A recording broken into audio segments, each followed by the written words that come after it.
যে বর্গমূল নির্ণয়ের জাদুকরী শর্টকাট টেকনিক। আচ্ছা, আমাদের বড় সংখ্যাগুলো কিভাবে বর্গমূল নির্ণয় করা হয়, সেই সব সংখ্যাগুলো কিভাবে সহজেই বর্গমূল নির্ণয় করা যায় সেটা আজকে শিখব। এখন এইরকম বড় সংখ্যাগুলোর অনেক টাইপেরই বর্গমূল নির্ণয় করতে হয়। আমাদের সংখ্যা দেখে বুঝতে হবে যে এটা কোন টাইপের। এরকম আমরা যে সংখ্যাটা দেখতে পাচ্ছি, এই সংখ্যাটা হলো একটা পূর্ণবর্গ সংখ্যা।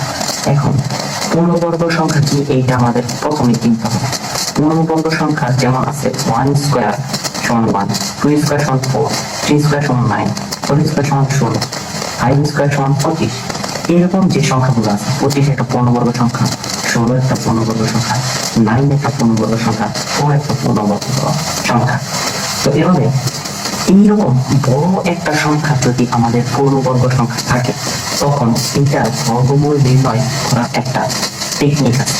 এরকম যত ধরনের বর্গমূল নির্ণয় করা যায়, পূর্ণবর্গ সংখ্যা ছাড়াও কিভাবে টেকনিক্যালি নির্ণয় করা যায় সেগুলো আমি শেখাবো। আচ্ছা দেখুন, প্রথমে কোন পূর্ণবর্গ সংখ্যার শেষে যদি 5 থাকে, তাহলে আপনারা দেখেই নিঃসন্দেহে এখানে 5 বসাই দেবেন।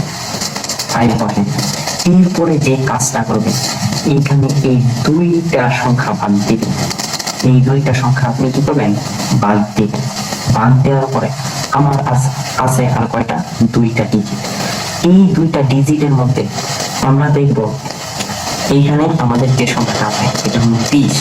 তো 20 ছোট কোন সংখ্যাটা পূর্ণবর্গ সংখ্যা, 20 যদি আমরা ছোট কোনো কাছাকাছি পূর্ণবর্গ সংখ্যা যায়, তাহলে একমাত্র আমরা দেখবো 16 কি।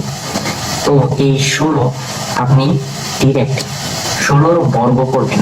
16 বর্গ আমরা জানি কি 4, তাহলে 4 বসাই দিন।